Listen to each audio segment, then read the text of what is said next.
Hi everyone, Janet Massey here. I wanted to continue kind of a part two. I had some things to pull out from last week's. Sandy received my love, and that love was perfected, as in she received it, and it completed that which it set out to do, to get her free of fear. And specifically, we were talking about the fear of sticks.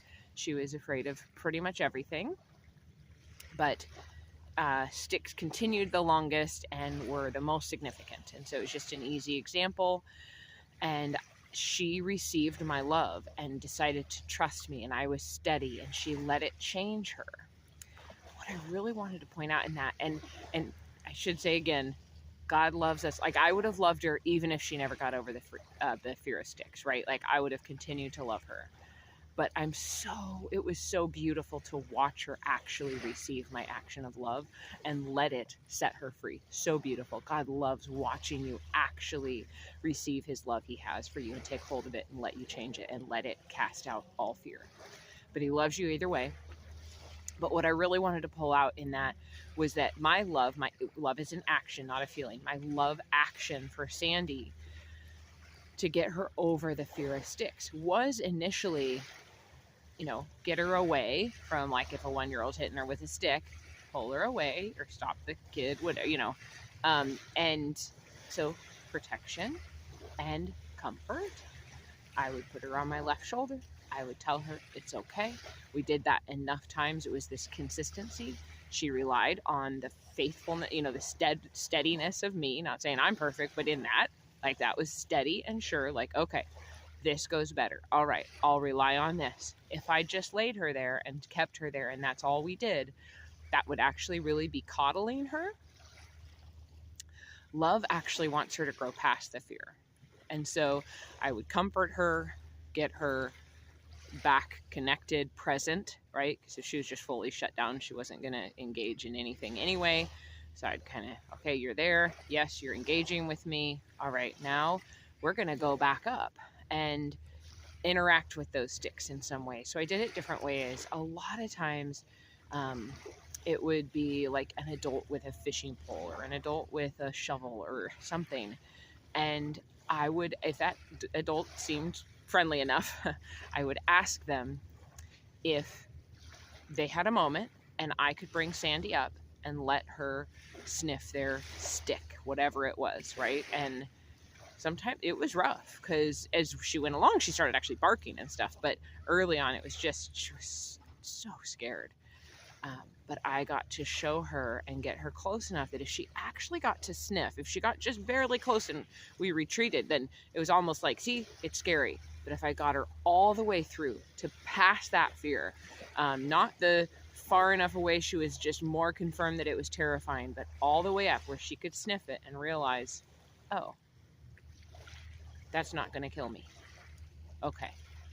And I would be telling her, it's okay. I'm with you. I've got you. We're doing this together, but I am going to push you past this fear. I'm not going to keep you in it and coddle you. And so other times I would realize that, she was really comfortable around little kids. So one of the things she was also afraid of was running, anybody running. And so I had her, I had little kids that she really loved and trusted because I wasn't able to run at the time. This was years ago. Just run past her while I held her and comforted her. And bit by bit, I got to set her down, and she got to realize that not all running was danger. And that was so great. They did the same on bicycles. And so we actually did exposure, right? We grew our pain and things like that, our response. And so we want to grow our tolerance of those things, and love does that. Love encourages. Love actually does push. Encouragement isn't just cheering on either. It's correction and redirection. Like, no, I don't want you to be scared of that 4-year-old that you love running. That's not right, right? I want you to be beyond that. And so I'm going to push you. And so with the sticks too, then it became, okay, these, adults you love, it didn't matter if she loved them. If they had a stick, it was scary. But that was easier too, and we worked through that. But if I got her all the way to the stick and had her sniff them and continue to tell her it was okay, she could break through that fear. And so love actually does help push you. Okay? Pushing isn't bad. You need to actually break through fears and face them head on.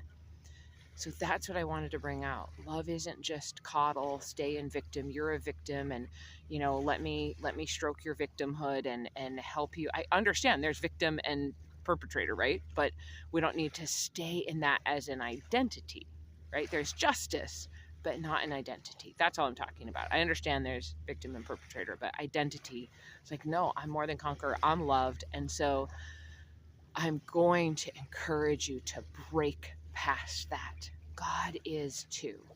And that's love challenge. So be willing to step forward and know that he'll walk with you as you burst past those fear barriers. You can do it. Sandy did it.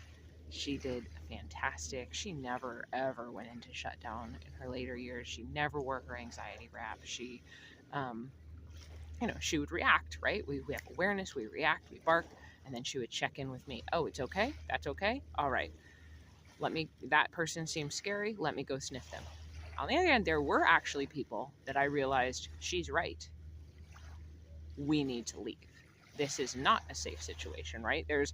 But that other times it was check in with me, respond, and she was completely free of the shutdown fear patterns.